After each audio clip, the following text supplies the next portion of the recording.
ఎట్లాంటి పేషెంట్స్ వస్తారు? అంటే స్కిన్ పైన అంటే ఎట్లాంటి సమస్యలతోటి మీ దగ్గరికొస్తా ఉంటారు? See, mine is an aesthetic clinic. So okay. all the patients who have aesthetic concerns will come into my clinic. నా ఓకే. క్లినిక్ పేరు తన్మన్. So okay. తన్మన్ అంటే I took it from Sanskrit. So I'm like little spiritual. So I wanted my clinic name also to be like that. Okay. తన్ అంటే తనువు body, మన్ okay. అంటే మనస్సు. So okay. Tanman is my clinic's name. So okay. దాని caption కూడా place to heal your body and soul అని. So okay. దీంట్లో మెయిన్గా ఈస్థెటిక్ కన్సర్న్స్లో తోటి అంటే స్కిన్కి కానీ హెయిర్కి కానీ బాడీకి కానీ సంబంధించినటువంటి ఈస్థెటిక్ కన్సర్న్స్ తోటి యూజువలీ పేషెంట్స్ కమ్. ఓకే.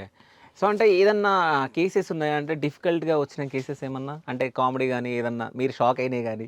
అంటే కామెడీ లాగా అంటే జనరల్ ఏంటంటే పీపుల్ యాటిట్యూడ్ అండి. ఓకే. జనరల్‌గా పేషెంట్స్ ఎట్లుంటారంటే ఇప్పుడు ఇందాక మీరు చెప్పిన సోప్ లాంటి ఎక్స్‌పెక్టేషన్స్ తోటి వస్తారు. So okay. అందుకనే వాళ్ళని కూర్చోబెట్టి నేను చాలా మటుకు టైమ్ స్పెండ్ చేసి ట్రీట్మెంట్స్ తొందరగానే అయిపోతాయి. హ్మ్. 20, 30 మినిట్స్ స్మాల్ లైక్ మైనర్ ప్రొసీజర్సే ఉంటాయి. హ్మ్. నేను కన్సల్టేషన్స్‌లో ఎక్కువ టైం తీసుకుంటాను. ఎందుకంటే it's not easy to convince a patient. హ్మ్. వాళ్ళకి ఎంత చెప్పిన తర్వాత కూడా మళ్ళీ ఇంటికెళ్ళిన తర్వాత సార్ నాకు ఒక యాక్నే వచ్చింది. లేదంటే సార్ నా ఫేస్ మొత్తం నల్లగా కనబడుతుంది.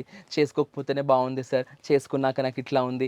ఎంత బాగా కూర్చోబెట్టి ఒక 1 అవర్ కూర్చోబెట్టి మంచిగా నానా బుజ్జి అని చెప్పిన తర్వాత హాఫ్ అన్ అవర్, 1 అవర్‌లో కూడా చేసిన పేషెంట్స్ ఉంటారు. నాకు అప్పుడు అనిపిస్తది అసలు వీళ్ళకి ఇంత చెప్పి కొన్ని సార్లు ఎలా అనిపిస్తదంటే కొంత పేషెంట్స్ అమ్మ వీళ్ళు రాకపోతే బాగుండు నా దగ్గరికి అనిపిస్తుంది.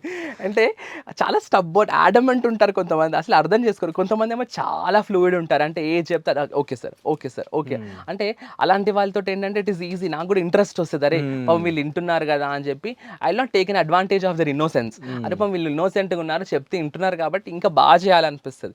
సో హ్మ్. ఇలాంటి కేసెస్ యూజువల్లీ ఏంటంటే ఒకటి ఫాలో అవ్వమంటే ఒకటి ఫాలో అవుతారు. ఆ! ఓకే.